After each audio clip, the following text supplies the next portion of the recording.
Good afternoon, everybody. Today is just a really quick video because it's basically a supplement to a video that Creative Memories has already put out. I am going to post a link to that video in the description below because you'll want to watch it as well. But there's been a lot of hype going around on the internet about this lovely wavy border. They came out with the Painted Garden collection, and I posted the video to my Facebook group and I said watch for the instructions, and they have shown up on the CM blog. I did have a read through the instructions, and when I watched their video and read the instructions, there was a few changes that I made when I created the border just to make it so much easier. So in my Facebook virtual crop group, you'll find the link in the description below. I have reprinted instructions that I copied straight off the blog, just with my red highlights of the things I changed to make creating this border really easy. And the video that I'm including here will just basically highlight the modifications that I made. So have fun with it.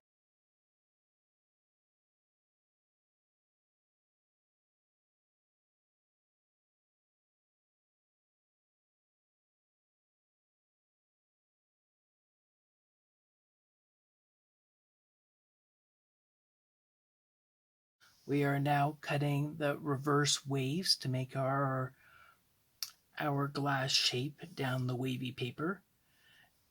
To do this, you're going to make sure the bottom of your swell is up at the 1/2 inch line here. So the bottom of the swell, I can just barely see it touching here. If I come in with my cutter, make a little stab mark, you can see how fine a cut it is in the bottom there. I'll give you a close-up on a photograph.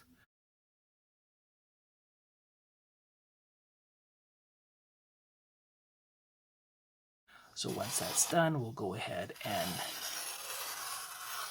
make our cuts down the page, like so.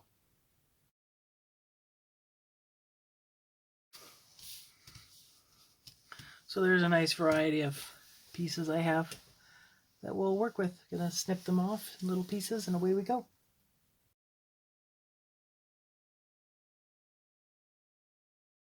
So in your instructions, it said to cut a 2-inch border. And I was saying do that final cut at the end, because once you place your 2-inch border, you were to take your little pieces and you were to place them down the edge of that 2-inch border, like so. So my thinking is, if you want to have it nicely spaced all the way down, why not work with the edge you have here rather than cutting it off? So I'm going to take my 2-inch border from the outside edge here out 2 inches, and I want to cut that back end off. So let's flip this around, go for my 2-inch border here. 1, 2, nice and square at the top of the board. I don't have to take off very much at all. 2 inches right there, going down.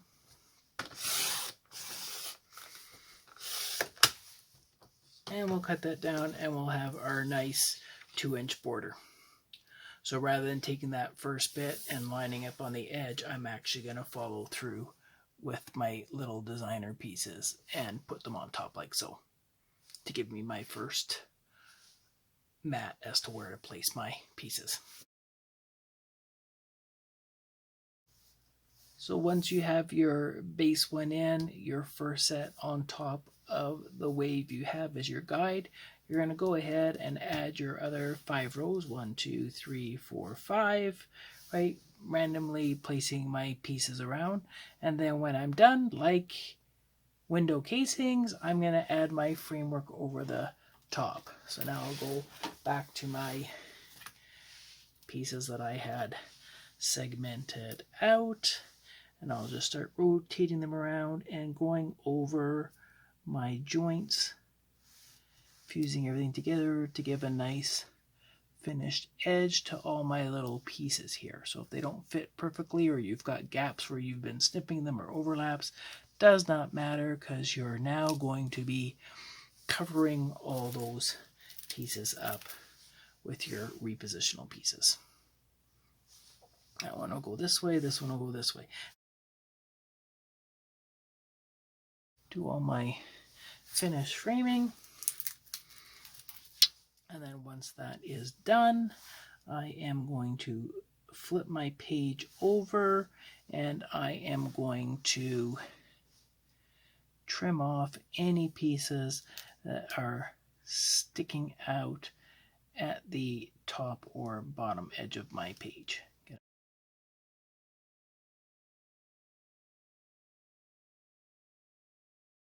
Last piece.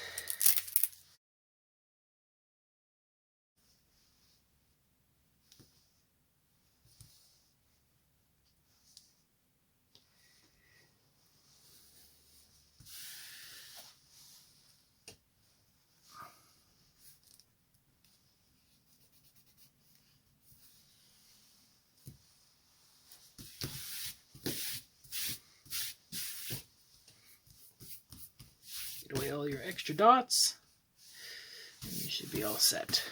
So then when this part is done, we're just going to flip her over and do that final snipping on the bottom edge, right? Everything else is according to the instructions.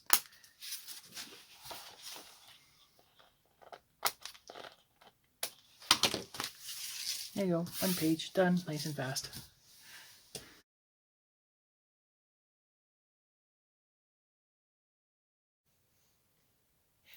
Thank you again for tuning into my channel. Biggest compliment you can give is by liking and subscribing. We'll see you again soon.